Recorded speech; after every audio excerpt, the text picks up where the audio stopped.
વિદ્યાર્થી મિત્રો એવીપી એજ્યુકેશનની અંદર તમારું સ્વાગત છે। જે વિદ્યાર્થી મિત્રોએ ચેનલને સબસ્ક્રાઇબ ના કરી હોય તે કરી લેજો, જેથી નવા વિડીયો તમને સરળતાથી મળી રહે।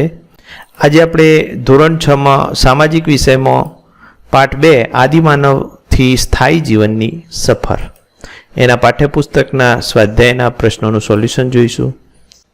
તો ચાલો જોઈએ। પ્રશ્ન 1, નીચેના દરેક પ્રશ્નના ઉત્તર માટે વિકલ્પોમાંથી સાચો વિકલ્પ શોધીને ઉત્તર લખો। તો અહીંયા પહેલો વિકલ્પ આપેલો છે કે આદિમાનવનું જીવન કેવું હતું? એ ભટકતું જીવન, બી સ્થાયી જીવન, સી નગર વસાહતનું જીવન, ડી ગ્રામીણ વસાહતનું જીવન। તો આદિમાનવ વિદ્યાર્થી મિત્રો ભટકતું જીવન જીવતા હતા। 2, આદિમાનવ શિકાર કરવા માટે કયા સાધનનો ઉપયોગ કરતા નહોતા? તો અહીંયા ઓપ્શન આપેલા છે બંદૂક, બી પથ્થરના હથિયારો, સી હાડકોના હથિયારો, ડી લાકડાના હથિયારો।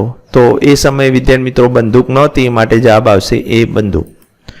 ત્રીજો, ભીમબેટકા કયા રાજ્યમાં આવેલું છે? તો અહીં ઓપ્શન આપેલા છે એ મધ્યપ્રદેશમાં, બી ગુજરાતમાં, સી બિહારમાં, ડી ઉત્તર પ્રદેશમાં। તો જવાબ આવશે વિદ્યાર્થી મિત્રો એ મધ્યપ્રદેશમાં। ચોથું, સ્થાયી જીવનથી આદિમાનવે કેવી પ્રવૃત્તિઓ શરૂ કરી નહોતી? તો એ કૃષિ, બી પશુપાલન, સી અનાજ સંગ્રહ, ડી ઉદ્યોગ। તો અહીંયા વિદ્યાર્થી મિત્રો જવાબ આવશે ડી ઉદ્યોગ। પ્રશ્ન 2, ટૂંકમાં ઉત્તર આપો। એમાં પહેલો પ્રશ્ન, સ્થાયી જીવન માટેની જરૂરિયાત શા માટે ઊભી થઈ? તો એનો જવાબ આવશે વિદ્યાર્થી મિત્રો આદિમાનવ શરૂઆતમાં ખોરાકની શોધમાં ભટકતું જીવન જીવતો હતો। લગભગ 12,000 વર્ષો પહેલા વિશ્વભરના વાતાવરણમાં વ્યાપક પરિવર્તન આવતા વનસ્પતિ અને ઘાસના ક્ષેત્રો ઊભા થયા। પરિણામે ધીમે ધીમે કૃષિ અને પશુપાલનની પ્રવૃત્તિઓની શરૂઆત થઈ। કૃષિ માટે સ્થળોને છોડીને જઈ શકાતું નહોતું, કારણ કે પાકને ઉગતા થોડો સમય લાગે છે, તેને પાણીની જરૂર પડે છે। પાક તૈયાર થયા બાદ અનાજના છોડને કાપીને તેમાંથી અનાજ કાઢવું પડે છે। આ પ્રક્રિયા માટે એક સ્થળે રોકાવું પડે। ઘઉં, જવ, બાજરી જેવા ધાન્યો આદિમાનવના ખોરાક માટે ઉપયોગી બન્યા હતા। પશુપાલન માટે તેણે આયોજન શરૂ કર્યું હતું। આમ ખેતી અને પશુપાલનની જરૂરિયાત ઊભી થતાં આદિમાનવના સ્થાયી જીવનની શરૂઆત થઈ હતી। બીજો પ્રશ્ન, અગ્નિના ઉપયોગથી આદિમાનવના જીવનમાં કેવું પરિવર્તન આવ્યું?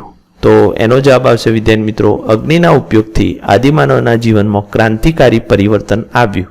અગ્નિની શોધ પછી આદિમાનવ નીચે દર્શાવેલી પ્રવૃત્તિઓમાં અગ્નિનો ઉપયોગ કરવા લાગ્યો।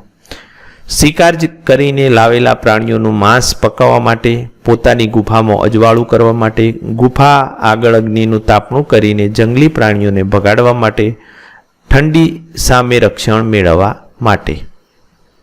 તો આ રીતે અગ્નિના ઉપયોગથી આદિમાનવના જીવનમાં પરિવર્તન આવ્યું। ત્રીજો પ્રશ્ન, આદિમાનવો કેવા પાકો ઉગાડતા હતા? તો જવાબ, આદિમાનવો ઘઉં, જવ, બાજરી, ચોખા, મસૂર વગેરે પાકો ઉગાડતા હતા। ચોથો પ્રશ્ન, આદિમાનવ કેવા પશુઓ પાળતા હતા? તો જવાબ આવશે આદિમાનવ કૂતરા, ઘેટા બકરા, ગાય, ભેંસ, બળદ વગેરે પશુઓ પાળતા હતા। પ્રશ્ન 3, નીચેના વિધાનો ખરા છે કે ખોટા તે જણાવો। તો પહેલું, સ્થાયી જીવન શરૂ થતો આદિમાનવે હિંસક પ્રાણીઓ પાળવાનું શરૂ કર્યું। તો ખોટું આવશે વિદ્યાર્થી મિત્રો, પાલતુ પ્રાણીઓ પાળતા હતા। બીજું, પાષાણ યુગમાં પથ્થરના હથિયારોનો ઉપયોગ થતો હતો। જવાબ આવશે ખરું। ત્રીજું, ભીમબેટકામાં આદિમાનવે સિંહ અને વાઘના ચિત્રો દોરેલા છે। તો ખોટું। ચોથું, ભીમબેટકાની ગુફામાં પ્રાકૃતિક રંગથી ચિત્રો દોરેલા છે। તો જવાબ છે ખરું, બરોબર।